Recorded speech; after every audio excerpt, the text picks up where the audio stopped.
Okay, we're bringing it all together again. And here it is, the bagel. You thought I wouldn't bring it up again. But what you've seen now in this session is those kind of innovators that we call social entrepreneurs that are performing bagel management.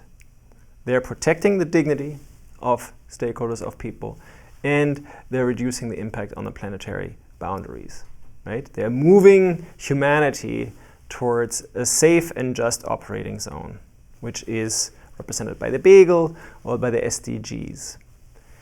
So when Michael Porter, one of the foremost strategists, is saying, look at those social entrepreneurs, you CEOs, because you can learn from them, that's what we're looking at in this session. We looked at Natura, we looked at Patagonia, we looked at a number of other institutions that were just sort of pursuing, like Grameen Bank and Yunus, bagel management, we can say. Social enterprise, social entrepreneurship. I'm hoping that you can get a sense of the possibilities that comes along with these concepts. Sometimes you might think they're a little bit trivial and silly.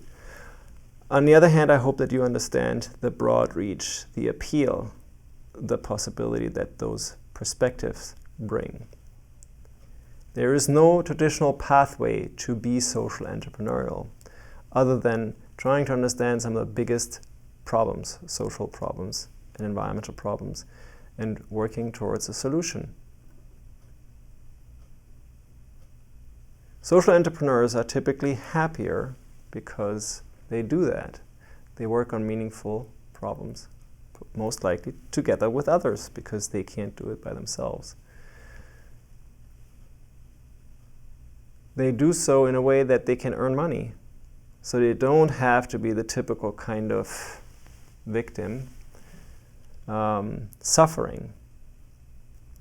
But ideally, they find a balance and a sweet spot in which they can sustain themselves and sustain others over time. In fact, if they didn't make any profit and couldn't cover their cost, they wouldn't have much impact. They wouldn't be able to have impact at scale.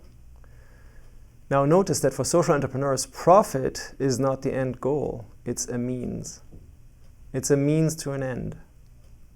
And that's important to understand. Here in this model, profit is the end.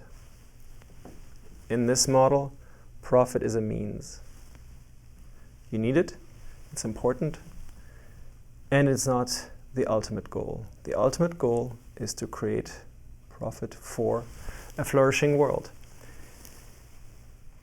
to achieve the SDGs, to create well-being. And this is what the social entrepreneurs that you watched have been doing. So it showcased it's possible. It's not just a pipe dream. It can be done. And you have hopefully understood that this is where the world is going, with the statement of the CEO saying that the purpose of the corporation is to service these stakeholders, to protect dignity, and to create a safe environment. And with the statement of thought leaders like Michael Porter and in those investors like Larry Fink that say, your organization has to shift. Otherwise, it's too risky to invest in them. Otherwise, it makes no sense to be in business and work with you anymore. Michael Porter, with the concept of shared value, is giving you another access point here. And I'm hoping that you can put pieces together and learn from the examples that we've gone through for your own company in the assignment at the very end. Be bold, give yourself permission, be creative, adopt a social entrepreneurial mindset in terms of being ambitious and achieving the Sustainable Development Goals.